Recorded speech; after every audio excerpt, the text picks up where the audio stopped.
Ann Magnussen trabajó como investigadora visitante en la Universidad de Texas en Austin, en un proyecto de investigación sobre cómo se utiliza la historia para reproducir comunidades étnicas y mantener o cuestionar sus relaciones de poder. Su estudio se centra en el periodo que va desde finales del siglo XIX hasta la actualidad y en la relación entre los mexicoamericanos y los euroamericanos, así como en la comunidad afroamericana. Desde 2011 es la directora de ENCOR, la Red Nórdica para la Investigación del Cómic, financiada por el Consejo de Investigación danés, y está especialmente interesada en investigar sobre las formas en que se utiliza la historia para construir y cuestionar identidades étnicas, nacionales y transnacionales, así como en el uso del cómic y la caricatura política como signos estéticos, culturales y políticos. El cómic ha sido una constante en su trabajo, desde su tesis doctoral sobre el cómic español de 1970 a 1995, hasta sus últimos artículos sobre la memoria, la dictadura y el conflicto político en el cómic español y argentino.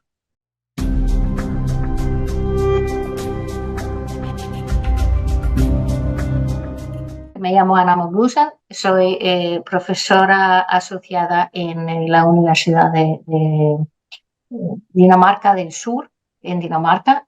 Dinamarca es un país muy pequeño, 5 millones de personas, y mi universidad es, creo, la tercera más grande de Dinamarca, entre menos de 10 universidades en total. Así que es un país pequeño, es un campo de investigación. El campo universitario también es bastante pequeño.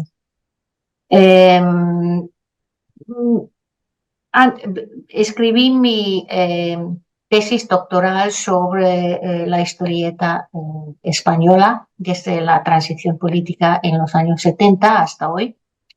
Y después me contrataron en un departamento de historia en la universidad, y de ahí tenía que, por lo menos en parte, dejar a trabajar con los cómics.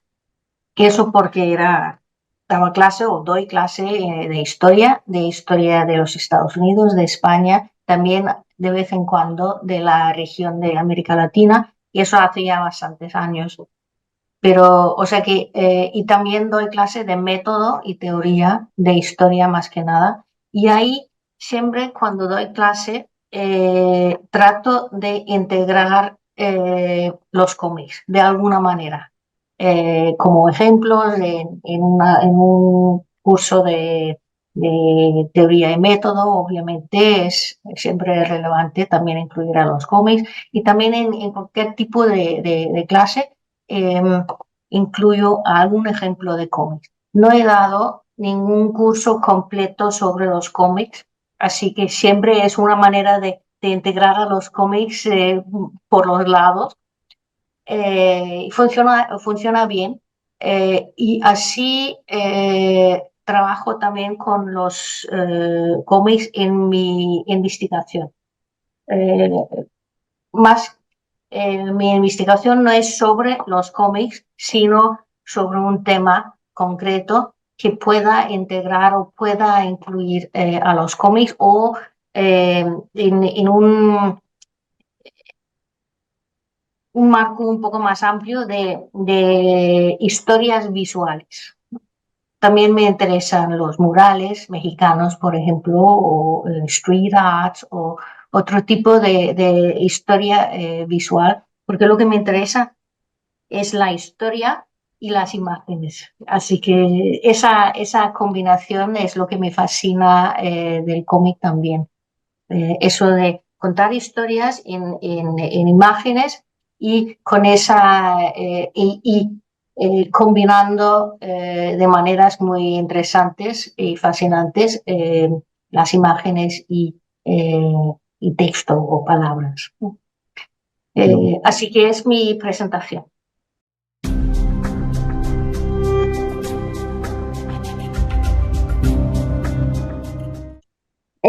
Como punto de partida, a mí me parece que los cómics, igual que el cine, la novela, cualquier otra pintura, los cómics son medios de comunicación, y son medios de comunicación estéticos, ¿no? O sea que son formas de expresarse estéticas. Y por eso como yo lo veo, se puede usar en la academia, se puede usar los cómics para las mismas cosas que, por ejemplo, una película o una novela, en el sentido en que se puede concentrarse en estudiar el texto, el cómic, la novela, la película, como una obra de arte, estudiando los temas, los temáticos, el estilo, las metáforas, lo que sea, la manera de expresar una historia. Eh, eso, y ahí el cómic entra a nivel con todos los otros medios de comunicación o formas estéticas. Y igual se puede usar, y es lo que hago yo más que nada en las clases de historia, por ejemplo. Ahí uso el cómic como un punto de partida para estudiar temas más amplios, ¿no? Por ejemplo, el racismo, la política en los Estados Unidos, eh, eh, desarrollos o características culturales y sociales que se desarrollan, por ejemplo, en un periodo concreto.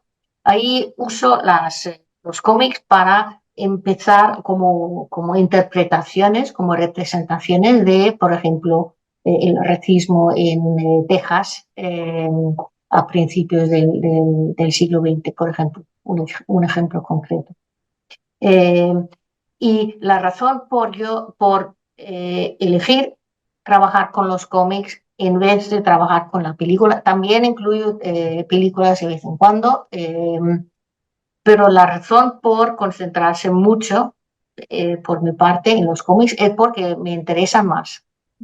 Me interesan más a mí personalmente y hasta cierto punto por lo que dices también, que para muchos les parecen los cómics sin potencial estético, por ejemplo, ¿no? Y así que es una manera también de enseñar a los estudiantes algo diferente. Y el cómic como formato estético hay tantas diferencias entre los mejores hasta los peores como ves en el cine o en la novela o lo que sea, ¿no? Así que para mí no es una, no es un signo de calidad una vez u otra, es un formato estético, un medio de comunicación que pueda incluir en principio todo.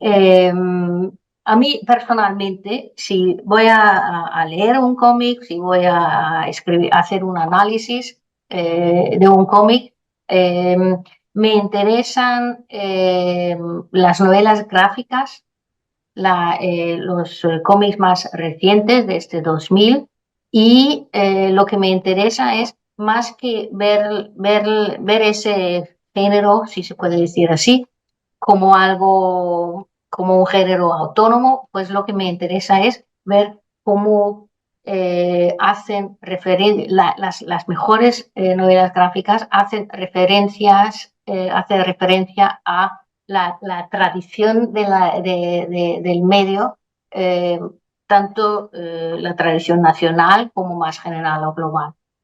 Así que eso me interesa personalmente, eso de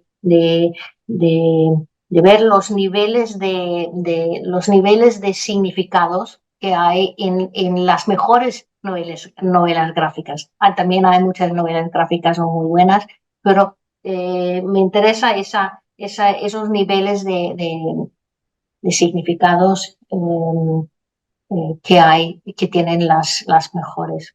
Y lo otro, eso de ver cómo usan, eh, cómo juegan con las convenciones del medio, con la historia del medio. Eh, eso me interesa personalmente.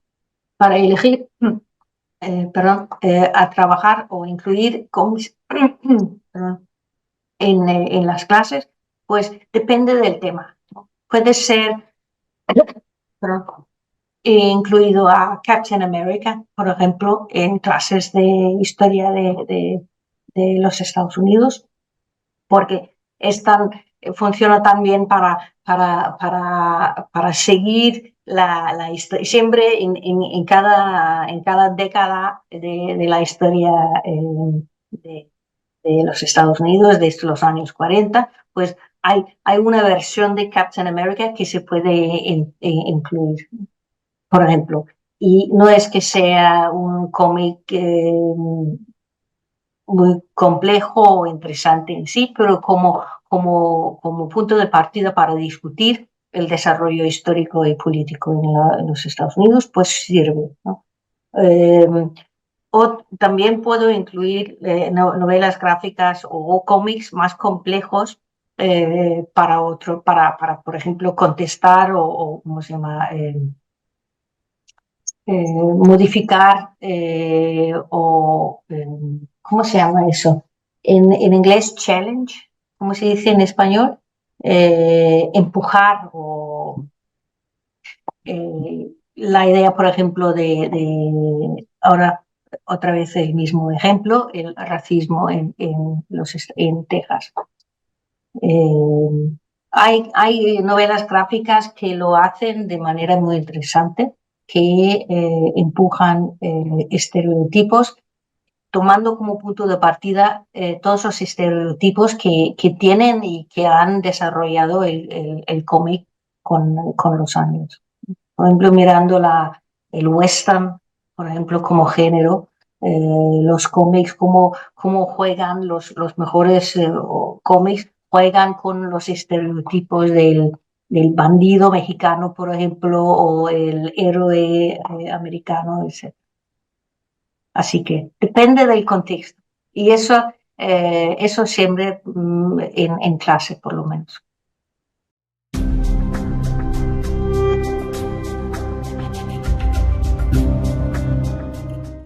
Estoy de acuerdo contigo en el sentido en que los cómics así tradicionalmente históricos, ahora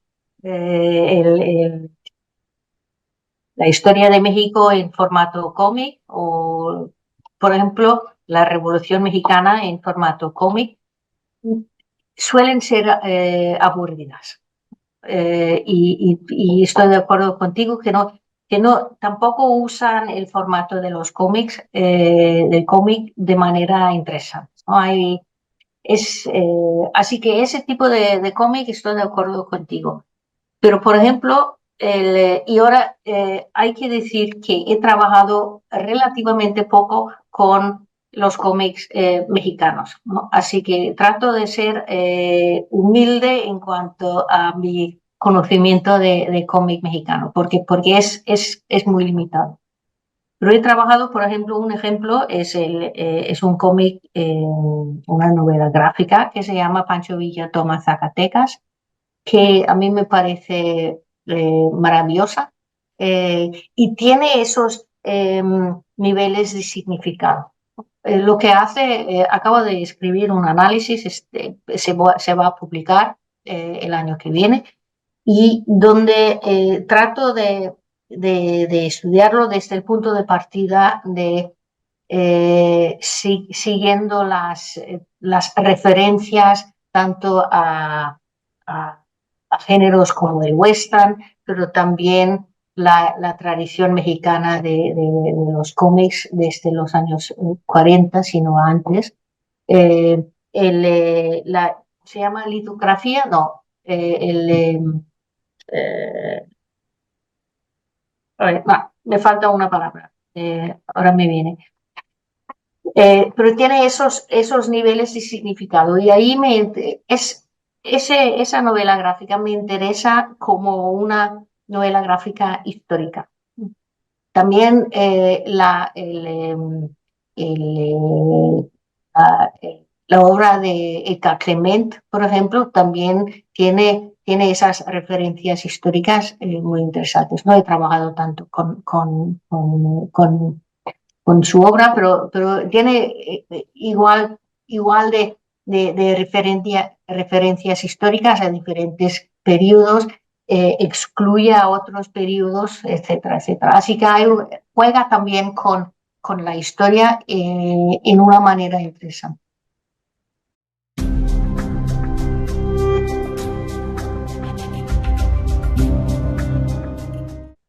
Había trabajado antes con el mismo periodo en Texas.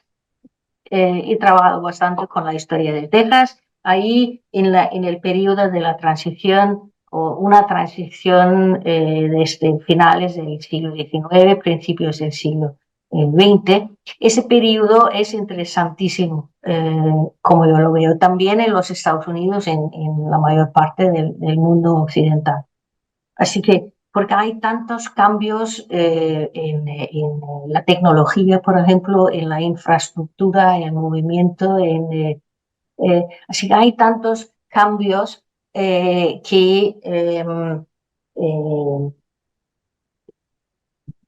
tecnología, de transporte, etcétera, que cambia de manera fundamental también la urbanización de las personas. Así que por eso es interesante estudiar ese periodo por esos cambios. Y he estudiado la primera mitad del siglo XX en Texas. Ahí también hay un par de cómics que son interesantes de los años 20, pero más que nada he estudiado cómo se usa la historia, cómo usan la historia tanto de la guerra civil como la llamada Revolución Tejana como punto de partida para asegurar o mantener un control social, por ejemplo. Así que el punto de partida era interesarme por Texas.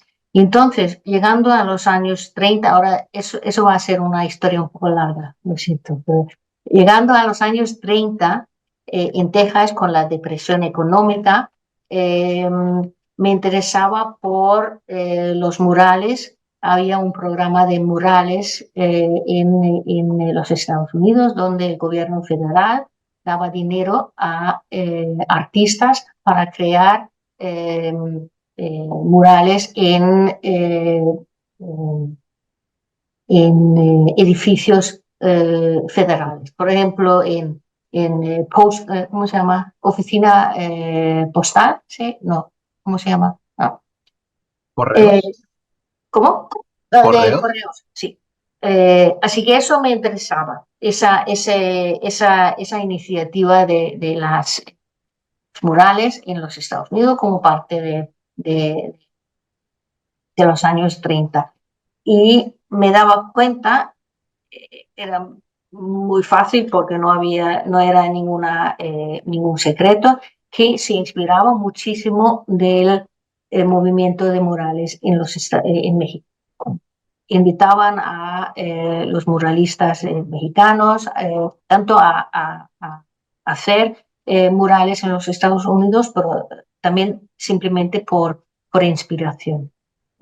Así que me empezaba a interesar esa interacción, porque cómo se movían esas historias visuales entre los Estados Unidos y México en la primera mitad del siglo XX. Así que ahí me interesaban los murales, pero también me interesaban los cómics, donde también había una interacción, más que nada una inspiración de los Estados Unidos al desarrollo de los cómics o la industria de los cómics en México, ahí durante más que nada los años 30 y en adelante. Así que esa interacción de historias visuales, tanto de murales como de cómics, me interesaba, ¿no? Como un punto de partida para estudiar la relación o la dinámica entre México y los Estados Unidos.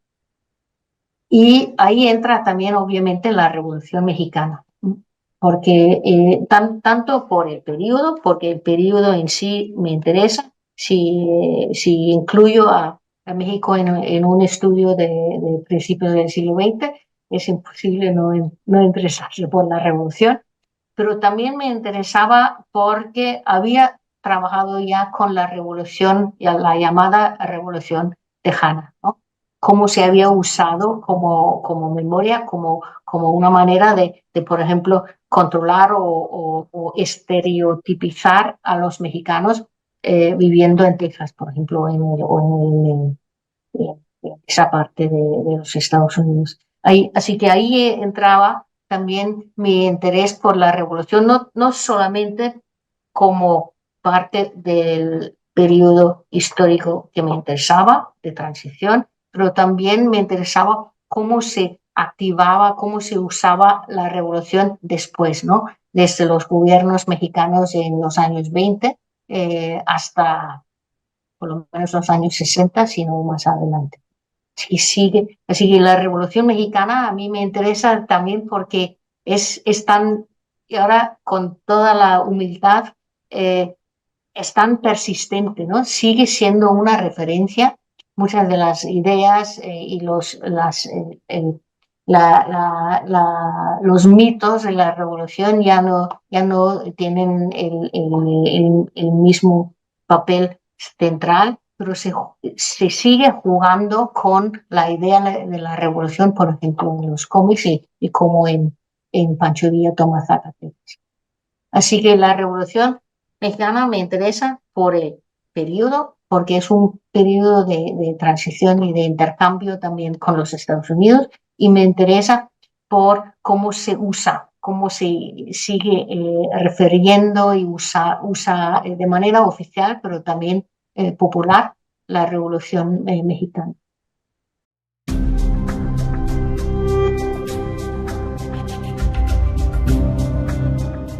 Hay trabajo con algunos cómics del periodo, ¿no? Hay algunos cómics de Texas que me han interesado y que incluyo en el trabajo. Pero más que nada me interesa por cómics de hoy, ¿no? También hay muchos cómics de los Estados Unidos que tratan de la frontera, por ejemplo, que son interesantes también incluir en un estudio como ese.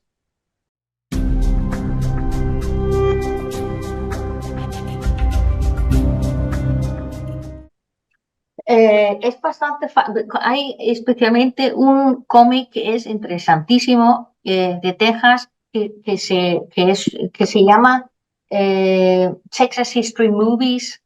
No es una película. ¿Te suena? ¿Sabes de Texas History Movies? No. Pero se publicaba en tiras en Dallas Morning News en los años, en los años 20 y era como la historia sobre la historia de Texas. Se contaba en tiras la historia de Texas, creo que sobre 2 años, algo así, había cada día una tira de la historia de Texas. Lo interesante es que se publicaba después, creo que una de las grandes petroleras financiaba la publicación de todas esas tiras en un libro que daban a todos los colegios para ser parte de las clases de historia. Y eso durante los años 30, 40, 50 y hasta los años 60. Es un cómic de su tiempo en el sentido en que tiene todos los estereotipos de afroamericanos y de mexicanos. Eh, pero es posible, no sé si está en línea, pero es bastante fácil, como ha sido un libro de colegio, es bastante fácil conseguir una copia. Y ha salido en un montón de diferentes formatos también, en libros grandes, pequeños. Así que ese ejemplo concreto sí que se puede conseguir. pero tiene, y las tiras de periódicos también se pueden, porque los periódicos están disponibles o se puede ver en las librerías. Pero aparte de eso, estoy totalmente de acuerdo, es una pena enorme el acceso ilimitado a muchos cómics.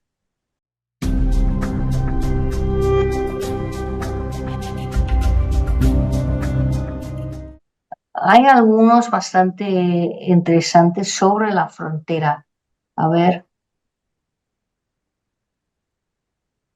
tengo que echarlo mejor. No lo había, pero es que tampoco, la verdad es que trabajé mucho con cómics en mis estudios de España, pasando a los Estados Unidos, pues ahí he trabajado algo con los ejemplos muy tempranos de principio, la primera mitad del siglo XX, pero no tanto de los otros. Pero eso, a ver, los hermanos Hernández es un ejemplo, y también hay un libro precioso que se llama, creo, algo de Spangliensis, Codex Spangliensis, que es creo que es un grupo de personas que lo ha hecho, creo que uno se llama Gómez Peña, eh, Órale. y hay otros. Así que De la Pocha Nostra y del performance, ¿no?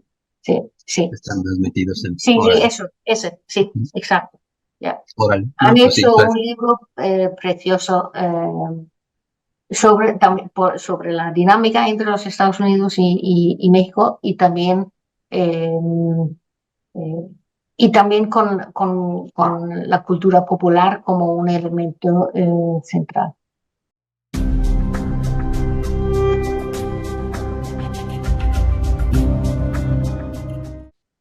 Eh, no sé si contesto la pregunta, pero voy a empezar. A ver, eh, eh, creo que una de las preguntas quizá varias de tus preguntas me hacía pensar en la novela gráfica en concreto. Y el problema que, por un lado, está muy bien y creo que hay diferencias, ¿no? Entre más o menos los 90 y adelante, hay más cómics, no necesariamente, bueno, hay más cómics en ese formato de novela gráfica. También existía antes, pero hay más hoy. Y hay más experimentación con las convenciones de los cómics que se veía antes. No es que no hubiera experimentación antes, pero hay más, ¿no? Parece. Es una cuestión en parte, por lo menos, en cantidad, ¿no? Y es también un cambio en interés más amplio, más de un público también fuera de los lectores de cómics así tradicionales, ¿no?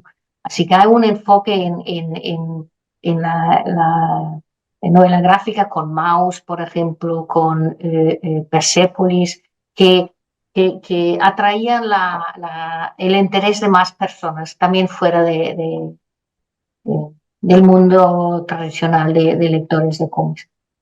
Y eso estaba muy bien, por un lado, está muy bien porque había más interés por el medio. Por otro lado, no me parecía tan bien que se viera esas obras como algo eh, eh, cualitativamente diferente de otros cómics, ¿no? Era como si hubiera salido ese nuevo medio de comunicación y que no tenía nada que ver con lo que siempre se había llamado cómics. Y eh, varios años no quería llamar a nada novela gráfica, ¿no? No quería usar el término porque eran cómics, ¿no? Pero también eh,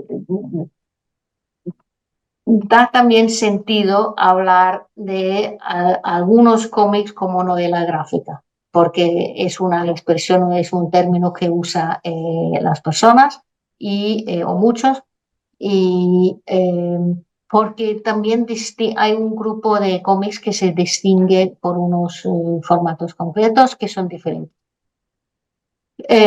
Lo que he hecho, después de haber empezado a usar el término novela gráfica, pues el paso que he hecho entonces era interesarme por cómo se conectan al cómic. Insistir en que la novela gráfica no hubiera existido sin los cómics, ¿no? Las mejores novelas gráficas juegan con las convenciones, con las maneras de contar historias que se ha desarrollado durante un periodo muy largo en el campo de los cómics en general, ¿no? Así que no hubieran existido sin los cómics y siguen siendo parte de lo que se puede llamar los cómics, ¿no? Por las mismas convenciones, por los mismos formatos. Y también eso de que, no sé si, eh, si eso va aquí, pero eso de que para entender el plátano, hay que saber algo, hay que poder contextualizarlo. Es interesante como arte, por ser parte de tradiciones, por ser parte de un medio más amplio, ¿no? Y es exactamente lo mismo con las novelas gráficas, son interesantes también. Son más interesantes si se entienden como parte del medio de comunicación o el formato estético de los cómics.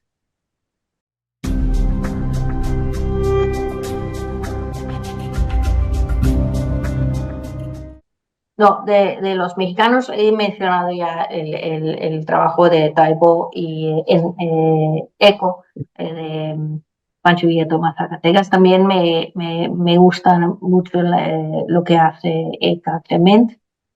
Eh, de los cómics españoles hay algunos que son eh, que no se ve tanto, son de los años 90, 80, 90, que me interesan mucho. Ay, voy a mencionar uno que era uno de los primeros cómics españoles que leí, eh, que se llama, que se hizo en Rixío, que se llama Mara.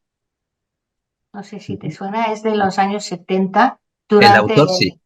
sí, Sí. sí, lo hizo a principios de los años 70 y creo que se publicó en Italia antes en España a causa de la dictadura.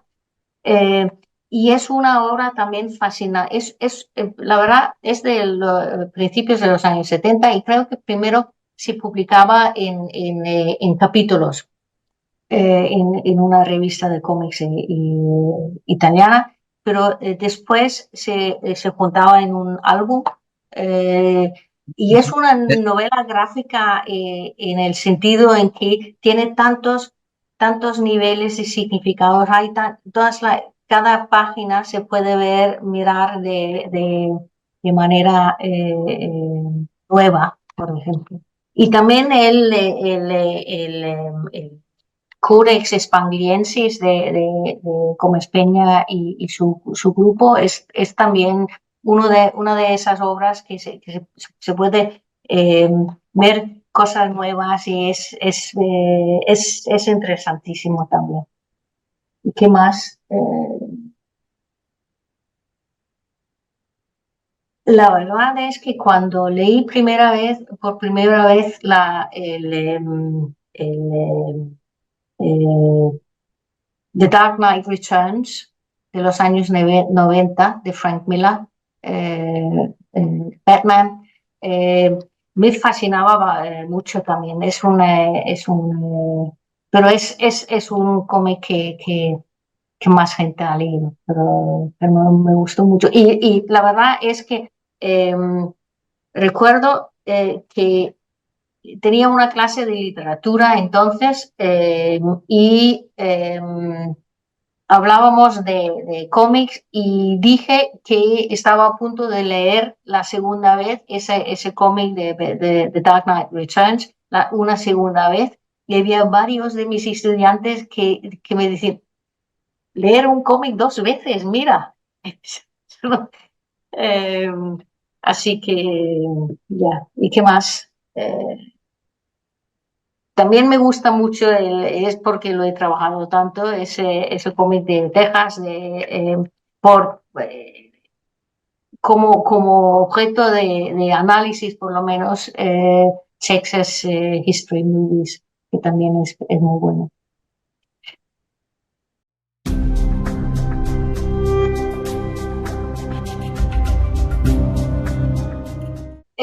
Me encanta Rius. No es ninguna sorpresa, me imagino. Tengo o he conseguido ha hecho un libro que se llama La Revolucioncita, que es muy bonito y divertido y interesante. eh, y también muy pertinente a lo que me interesa a mí. Así que la mayor parte de lo que ha hecho Ríos me interesa. También, a ver, eh, no quiero, eh, ¿cómo se llama? A ver, hay otra palabra. Eh, bueno, he leído también los cómics de Augusto Mora, que son, eh, muchos o varios, por lo menos, son también, tratan de temas históricos. Y lo hace muy bien en la manera en que hace referencia y conecta entre diferentes periodos históricos. Y eso es interesante también. El formato como tal es quizá un poco más convencional, comparado con algunos de los otros, pero son muy interesantes. Órale, está Pero bueno. queda mucho cómic mexicano que no conozco todavía y he empezado a escuchar o ver tus YouTube videos y ahí sale, y estoy ahí apuntando cosas que voy a buscar también después, así que estoy aprendiendo.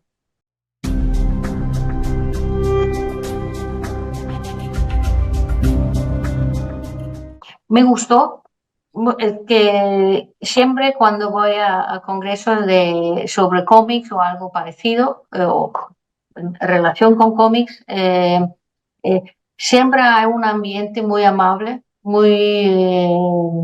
es que no hay personas así que se ven más importantes que otros, es siempre muy agradable. Así que, y había muchas presentaciones interesantísimas, así que me gustó mucho.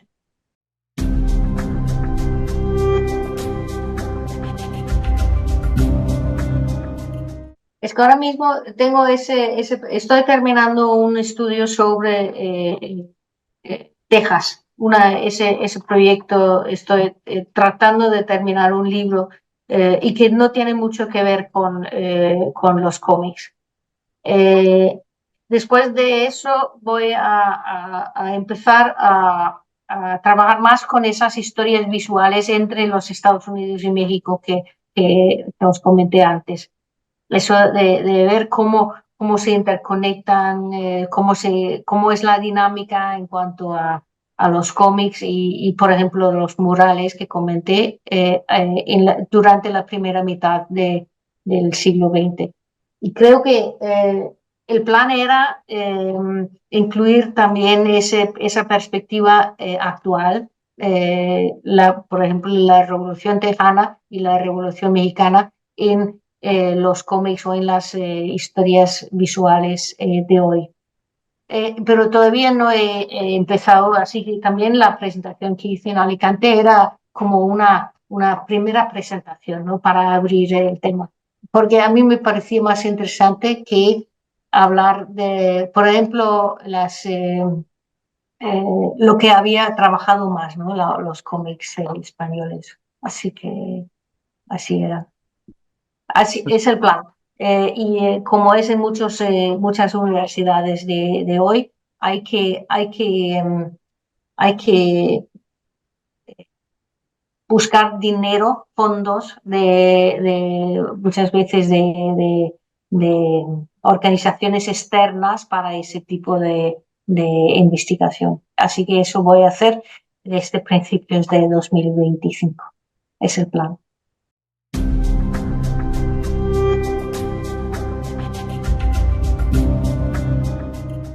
Bueno, Muchísimas gracias y gracias por la invitación.